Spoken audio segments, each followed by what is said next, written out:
नमस्कार and I welcome to the Invest India Inside channel. तो चलिए शुरू करते हैं आज का टॉपिक। और आज का टॉपिक है how to trade on price action. तो प्राइस एक्शन ट्रेडिंग एक ऐसी प्रकार की ट्रेडिंग है जिसे हर कोई ट्रेडर सीखना चाहता है। मगर क्यों?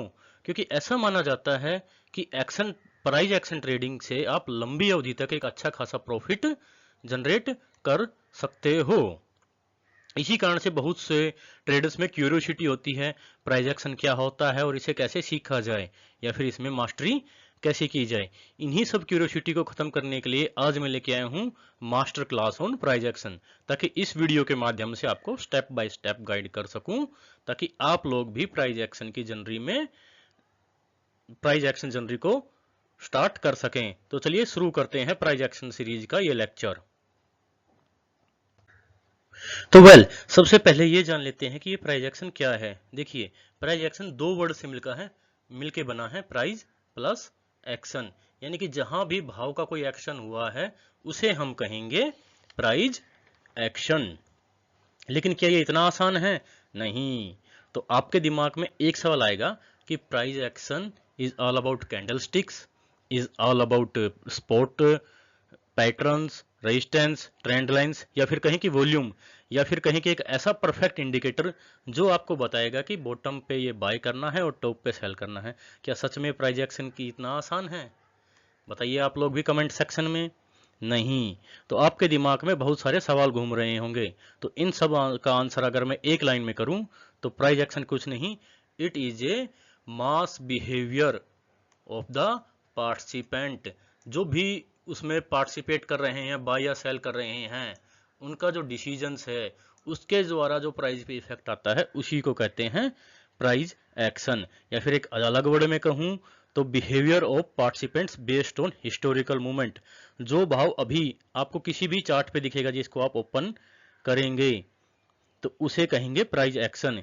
इसका क्या मतलब होता है? इसका मतलब है कि 2 साल पहले, 4 साल पहले, 8 साल पहले भाव में कोई भी बदलाव हुआ था हिस्टोरिकल बेसिस पे, जो कि चार्ट पे आपको दिख रहा था, और उस बेसिस पे एनालिसिस जब आप करते हो तो उसके अनुमान या प्रिडिक्शन करते हो तो आगे क्या हो सकता है, इसी प्रोबेबिलिटी की स्टडी को हम प्राइस एक्शन कहते हैं।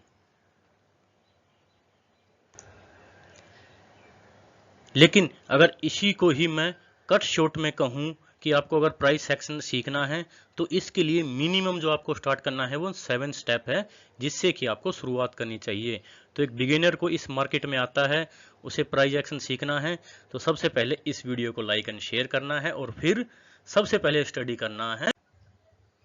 देखिए, तो सबसे पहले आपको क्या करना है, सबसे पहले आपको हाइज एंड लोज के गेम को समझना है। अब ये क्या है? तो देखिए, आपको एक चीज समझनी पड़ेगी। कोई भी स्टॉक उठा कर देख लो, चाहे वो रिलायंस ले लो या इंडिगो ले लो या फिर टाटा ग्रुप का कोई भी शेयर ले लो या फिर अडानी ग्रुप का कोई भी शेयर ले लो, ये कभी भी एक ही डायरेक्शन में, अपवर्ड मूवमेंट में या फिर डाउनवर्ड मूवमेंट में ट्रेवल नहीं करते हैं।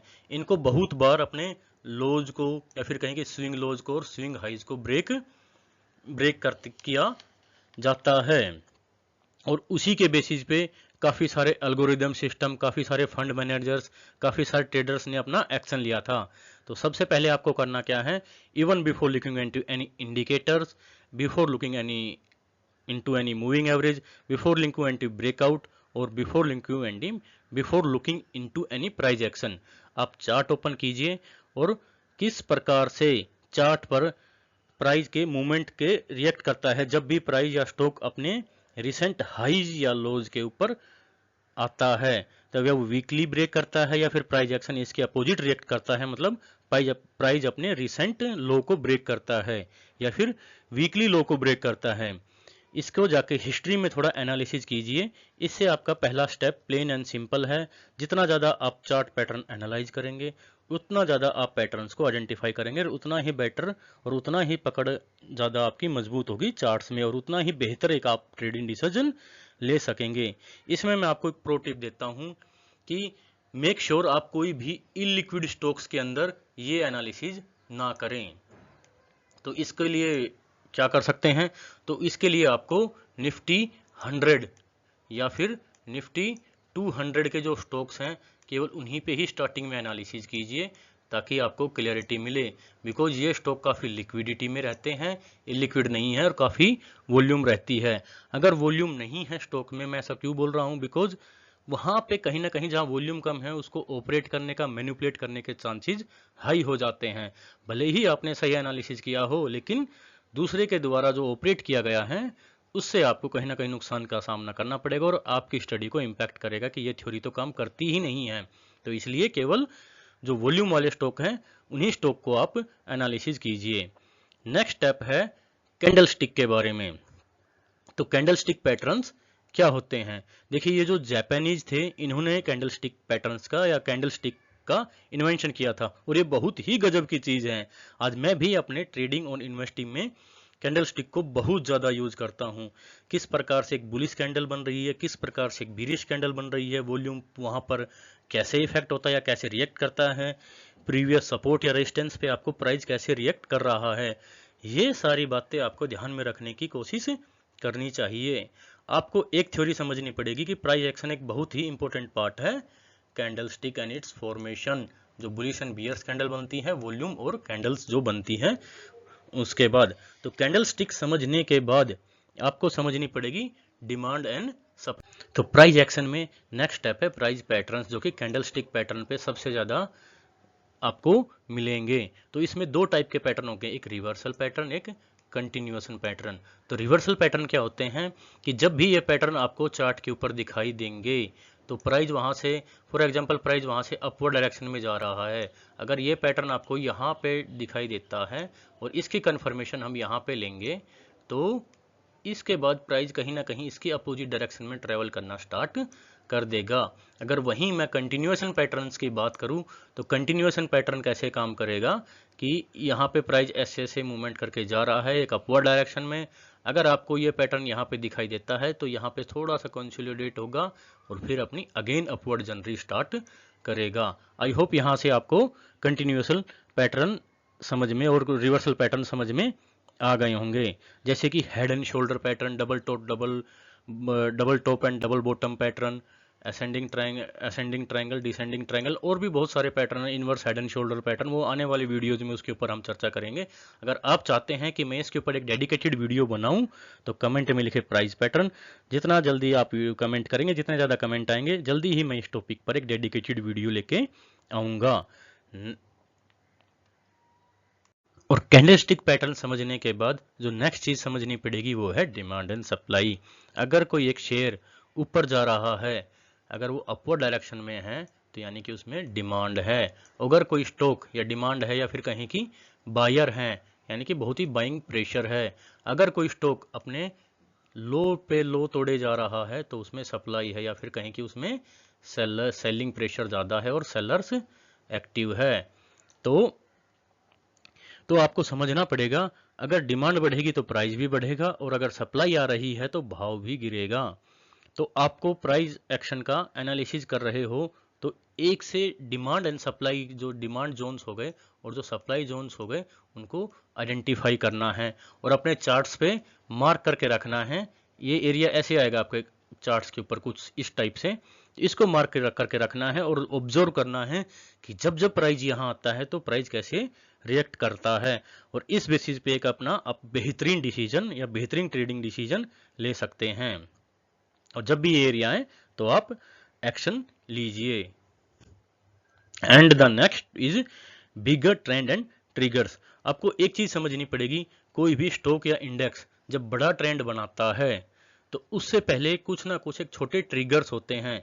सिंपल सा एक रिलायंस का चार्ट उठा के देख लो आप, मैं यहाँ शो नहीं कर पा रहा हूँ लेकिन आप अपने ब्रोकर की साइट पे ज़ीरोधा में या फिर ट्रेडिंग व्यू पे जाके रिलायंस का चार्ट उठा के देखना कि रिलायंस ने लगभग 8 to 10 ईयर्स तक कोई भी किसी भी ट्रेंड में नहीं था, वो केवल साइडवेज मूवमेंट में था 600 to 800 पॉइंट्स के बीच में। यानी कि जो है उससे पहले जैसे ही रिलायंस की न्यूज आनी स्टार्ट हुई तो उसमें बहुत सारे ट्रिगर्स लगे। अब ये ट्रिगर्स को आप आइडेंटिफाई कैसे करेंगे, यानी कि उसके रिसेंट हाइज को वो ब्रेक करेगा, फिर अपवर्ड जाएगा, फिर ब्रेक करेगा, और कहीं ना कहीं जैसे ही जियो की न्यूज आने लगी ऑल टाइम हाई ब्रेकआउट होने स्टार्ट लगे। लाइकवाइज जैसे ही पॉलिटिक्स सिनेरियो बदला, एक ग्रुप ऑफ स्टॉक है अडानी ग्रुप, जो कि बहुत सारा मूवमेंट आने के स्टार्ट हो गया था, क्योंकि कहीं ना कहीं इन्वेस्टर्स को, ट्रेडर्स को लग रहा था कि इनको एक हेल्प आउट मिलेगा।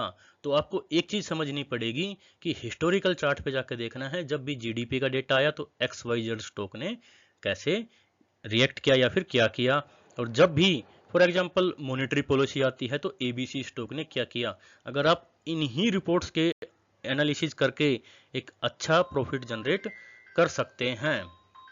And the second thing is कि केवल आप हाई प्रोबेबिलिटी ट्रेड में ही पोजीशन ले या उन्हीं में ही ट्रेड करें। देखिए स्टॉप लॉस होता क्या है कि जो भी आपने अपने आप को गलत मानना, दुनिया में बहुत कम लोग ऐसा कर पाते हैं, लेकिन मैं आपको आज बेहतरीन तरीके से उदाहरण से कुछ क्लैरिटी देने की कोशिश करूंगा कि जब भी आपने कोई एनालिसिस किया, कोई पैटर्न आइडेंटिफाई किया, एक पैटर्न चार्ट ऐसे जा रहा है, आपको लगा कि अब यहाँ से ये रिसेंट हाई लो को ब्रेक किया है तो मैं यहाँ पे एक ट्रेड लेता हूँ, तो कहीं ना कहीं इस एरिया में आपको स्टॉप लॉस करना है। क्यों? स्टॉप लॉस का मतलब होता है कि कहीं ना कहीं इस एरिया में जैसे ही प्राइस आया, आपको अपने आप को गलत मान लेना है कि मैंने जो एनालिसिस किया था वो गलत है और यहाँ मेरे को अभी निकल लेना चाहिए, अदरवाइज स्टॉक यहाँ से और फर्दर भी डाउनवर्ड जर्नी स्टार्ट कर सकता है, तो उससे आपको एक हैवी लॉस का सामना करना पड़ सकता है। तो होप यहां तक कि आपको स्टॉप लॉस वाला टॉपिक क्लियर हो गया होगा। जो नेक्स्ट टॉपिक है वो है रिस्क मैनेजमेंट। तो प्राइस एक्शन में रिस्क मैनेजमेंट भी समझनी होगी। आपको सिंपल सी चीज समझनी पड़ेगी कि कोई भी चीज अगर 100 रुपए की है और वो गिरते गिरते 90% डाउन हो जाती है, जैसे 100 रुपए की चीज है और गिरते गिरते वो 90 रुपीज की आ गई, तो वो कितने परसेंट गिर गई, सॉरी 10 रुपीज की आ गई, तो वो लगभग 90% फॉल कर चुकी है। लेकिन यहीं से इसी 10% से अगर वो दोबारा 90% अप जाएगी तो वो जस्ट 19 रुपीज पे आएगी। यानी कि आपको आपका जो बेसिक अमाउंट, जो आपने प्रिंसिपल अमाउंट जो इन्वेस्ट किया था या ट्रेडिंग के लिए अलोकेट किया था, उसी के ही रिकवरी करने के लिए आपको अप्रोक्सीमेटली 10 टाइम्स पैसे चाहिए या फिर फंड चाहिए। इसे कहते हैं, इसीलिए कहा जा जाता है कि अपने लॉसेज को जितना जल्दी हो सके काटें, क्योंकि रिकवरी और आपके ज़्यादा पैसे बचेंगे। And the final step is practice, कि जितना जल्दी आप प्रैक्टिस करेंगे, जितना ज़्यादा आप प्रैक्टिस करेंगे, आप एक परफेक्ट बनेंगे। बिकॉज एक कहावत है ना, practice makes a man as well as a woman perfect. अब जितना ज़्यादा चार्ट देखोगे, जितना ज़्यादा एनालिसिस करोगे, जितना ज़्यादा पैटर्न्स देखोगे, उतने ही बेहतरीन ट्रेड आपको मिलेंगी और आप अच्छे से ट्रेड कर पाओगे और आपको लॉसेस को कम सामना करना पड़ेगा। इसके साथ ही अगर आप एड ऑन्स करते हैं, ब्रेकआउट ब्रेकडाउन का एनालिसिस, आप देखते हैं कि analysis, top gap up analysis, multi time frame analysis कैसे किया जाता है, तो आपको एक प्रॉफिटेबल ट्रेडर होने से कोई नहीं रोक सकता है। तो इसी के साथ ये वीडियो का अंत था और जाते जाते मैं आपसे क्वेश्चन पूछूंगा कि which of the following pattern is considered as a bullish pattern. अगर ये वीडियो आपने ध्यान से देखा होगा तो इसका आंसर मैंने वीडियो में ही दे दिया था, लगभग 3rd या 4th स्लाइड में। हेड एंड शोल्डर पैटर्न है, डबल टॉप है, बुलिश एनगल्फिंग है या बीरिश एनगल्फिंग है। तो कमेंट सेक्शन में इसका आंसर जरूर करें। अगर वीडियो पसंद आए तो लाइक शेयर सब्सक्राइब करें। Thank you very much. जय हिंद।